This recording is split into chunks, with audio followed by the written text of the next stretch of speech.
এই কাকফাটা রোদে আজকে আমরা 4 থেকে 500 জন মানুষকে শরবত খাওয়াইছি এবং তাদের খাওয়ার পরে তৃপ্তিটা দেখে মনটা ভরে গেছে। আর এই সবকিছু অর্গানাইজ করতে আমাদেরকে কি পরিমাণ কষ্ট করতে হয়েছে সেটাই আজকে আপনাদেরকে দেখাবো। প্রথমে আমরা চলে গেছিলাম বাজারে লেবু কেনার জন্য এবং অনেক কিছু ঘোরাঘুরি করে এইখানকার লেবুটাকে ফ্রেশ মনে হইলো, তাই এইখান থেকে প্রায় আমরা 200 পিস লেবু নিয়ে নিছি। তো লেবু কেনার পর আমি লেবু নিয়ে চলে আসছি। আর এই লেবু শরবতটাকে আরো বেশি মজা করার জন্য ট্যাং, চিনি, বিট লবণ যা যা দরকার ছিল তার সবকিছু রিয়েল খাদক এবং ছোট ভাই মইন সবকিছু নিয়ে আসছে। আমরা সবাই মিলে লেবু কাটতে বসে গেছি, কিন্তু বিশ্বাস করেন বাইরে এত পরিমাণ গরম ছিল যে বেশিক্ষণ আর বাইরে বসে কাজ করা যায় না। তাই পরে আমরা চলে গেছিলাম রিয়েল খাদকের অফিসে এবং ওইখানে বসে শরবত বানানোর জন্য লেবু চিপা থেকে শুরু করে যা যা কাজকর্ম ছিল সবকিছু আমরা এখানে বসেই কমপ্লিট করছি। আমাদের শরবত বানানোর প্রসেসিং অলমোস্ট ডান, তাই আমরা এখন যেখানে শরবত বিতরণ করবো সেখানে একে একে পানির জার, তারপরে হচ্ছে বড় ড্যাগ যেটা ছিল আমাদের মূলত শরবত বিতরণ করবো সেটার জন্য একে একে সবকিছু আমরা নিয়ে যাচ্ছি। যেহেতু আমরা এই বড় হাইটের মধ্যে শরবত বানাবো তাই শরবত বানানোর পূর্বেই হচ্ছে ওয়াসার পানি দিয়ে ভালোভাবে হাঁড়িটা ধুয়ে নিচ্ছি। আর এই ওয়াসার পানিটা কিন্তু শনিয়াকড়াবাসী প্রায় সবাই খাওয়ার জন্য ব্যবহার করে এবং এবার আমরা বরফটাকেও বেশ ভালোভাবে ধুয়ে নিচ্ছি, কারণ বরফের মধ্যে অনেক সময় ময়লা থাকতে পারে এবং বরফ হাঁড়িতে রাখার পরে হাঁড়ির ওজনটা অনেক বেশি বেড়ে গেছে, একা নিয়ে যাওয়া পসিবল হচ্ছিল না, তাই দুইজনে মিলে ধরে নিয়ে যাচ্ছিলাম। এবার শরবত বানানোর জন্য আমরা প্রথমে হচ্ছে যে ট্যাং,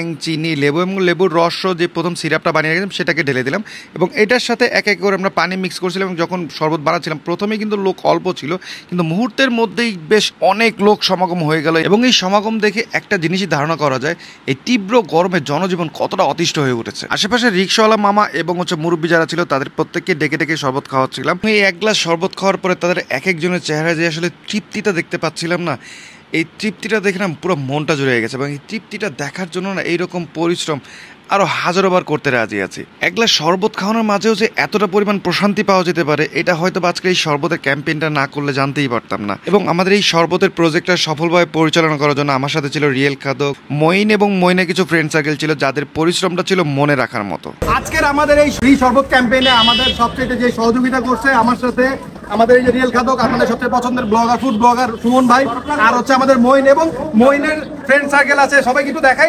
আমরা সবাই মিলে এই সবাই একসাথে পরিশ্রম করার কারণে আজকে একটা সফল উদ্যোগ গ্রহণ করতে পারছি এবং আপনাদের সাপোর্টে ইনশাআল্লাহ সামনে আরো কি কি ভালো কাজ করা যায় অবশ্যই কমেন্টে জানাবেন।